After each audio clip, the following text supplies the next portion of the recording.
Hello, my name is Taya Stewart. Thank you to our opponents from Nazarbeyev University to their well-argued opposition. I am represented in the government in this debate as the Deputy Prime Minister. First, I'd like to remind you of the opening government's mechanism, and then get into my points of rebuttal and then my positive matter. So, the opening government mechanism was which side provides the best conditions for the child. I'd like to extend on this and say for every child in the country over the long haul.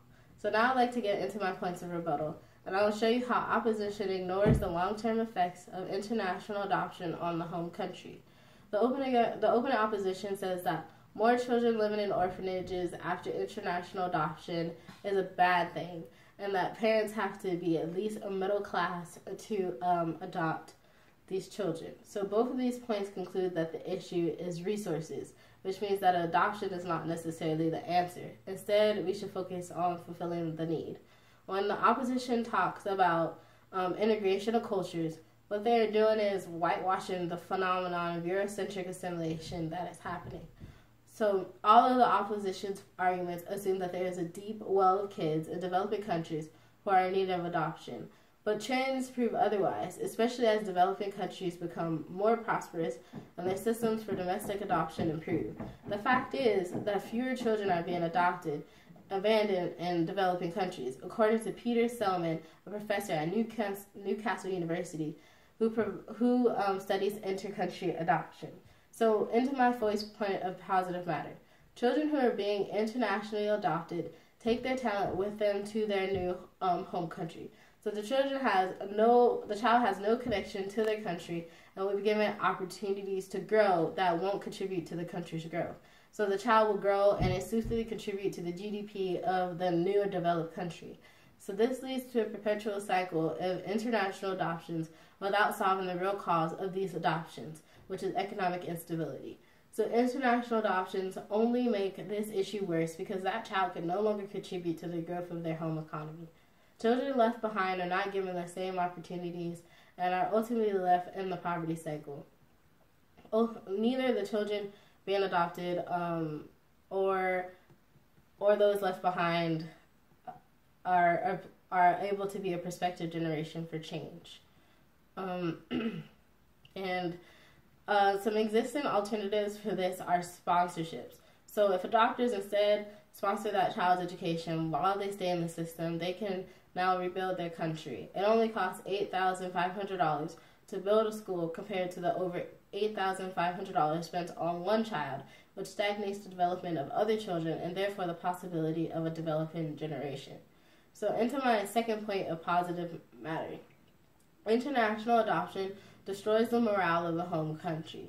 A sense of othering is created, which is a psychological response to wealthy members of a developed country entering an underdeveloped country. This leads the members of the society to feel like they are not enough.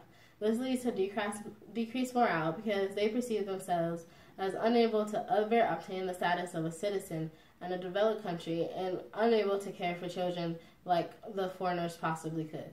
So most people will put their children up for adoption in this case, which means less change in the home country. So the imbalance of power between adopter and adoptee in international adoption elevates the adopters over the adoptees and creates a sense of powerlessness that is transmitted through to the future generation.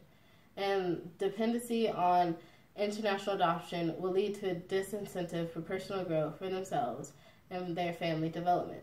So think about being a parent in a developing country that can benefit from a rich family taking care of their problem or a child that they cannot afford. The parent won't work as hard to resolve the issue because the problem has already been solved by adoption. So international adopters do more harm to future generations of children and disrupt the country's original cultural fibers. So the stakeholders are not just the children being adopted, but also the citizens of the country and the possibilities for children who are not yet adopted.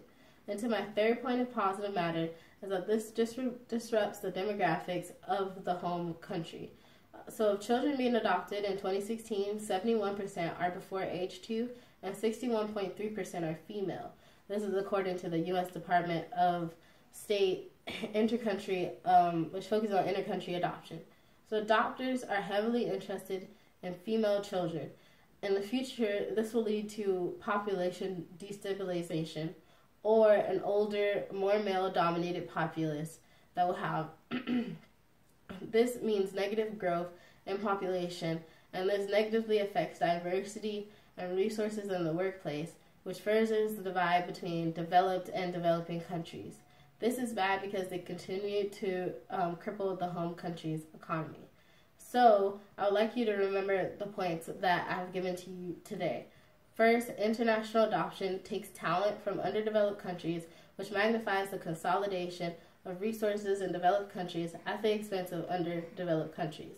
Second, international adoption leads to a greater abuse of adoption, and parents no longer take responsibility for developing an environment for their child. It also lessens the possibility for a larger population and diminishes developing countries' workforce.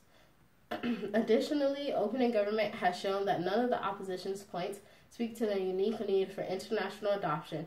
They simply speak for the need for additional resources. So I urge you firmly to vote for the government bench. Okay, who's left?